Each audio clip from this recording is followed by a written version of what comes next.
ഇന്നത്തെ കുക്കിംഗ് അറിയാത്ത അൻസാർ.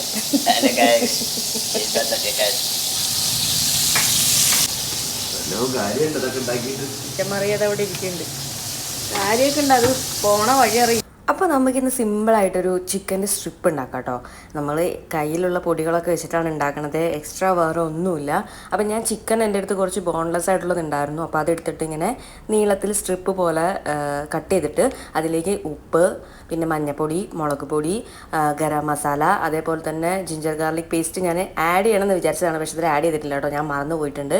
പിന്നെ കുറച്ച് പാലൊഴിച്ച് കൊടുക്കുന്നുണ്ട്, പിന്നെ അതേപോലെ തന്നെ മുട്ട പൊടിച്ചൊഴിക്കുന്നുണ്ട്. പിന്നെ നമുക്ക് ഇഷ്ടമുള്ള പോലെ പെരിഞ്ജീരകത്തിൻ്റെ പൊടി ഞാൻ ആഡ് ചെയ്ത് കൊടുക്കുന്നുണ്ട് കേട്ടോ. അങ്ങനെ ഇത് നന്നായി മിക്സ് ചെയ്തിട്ട് അവിടെ കുറച്ച് നേരം വെക്കുക. അതിനുശേഷം നമ്മൾ മൈദയും അതുപോലെ കോൺഫ്ലവറും സമാസം എടുക്കുക. ഒരു 4 ടീസ്പൂൺ മൈദയും ഒരു 4 ടീസ്പൂൺ കോൺഫ്ലവറും കൂടെ നന്നായി മിക്സ് ചെയ്യുക. ഉപ്പും അതേപോലെ തന്നെ കുറച്ച് മുളക് പൊടിയും കൂടെ ഇട്ടിട്ട്, എന്നിട്ട് ഇത് നമ്മൾ ഓരോ കഷ്ണം എടുത്തിട്ട് നമ്മൾ ഈ പൊടിയിലിട്ടിട്ട് മിക്സ് ചെയ്തതിന് ശേഷം നമ്മൾ എണ്ണയിലിട്ട് പൊരിച്ചെടുത്ത് കഴിഞ്ഞാൽ നല്ല അടിപൊളിയായിട്ടുള്ള ചിക്കൻ്റെ സ്ട്രിപ്പ് റെഡി. അപ്പോൾ എല്ലാവരും ഉണ്ടാക്കി നോക്കണേ. ടാറ്റാ.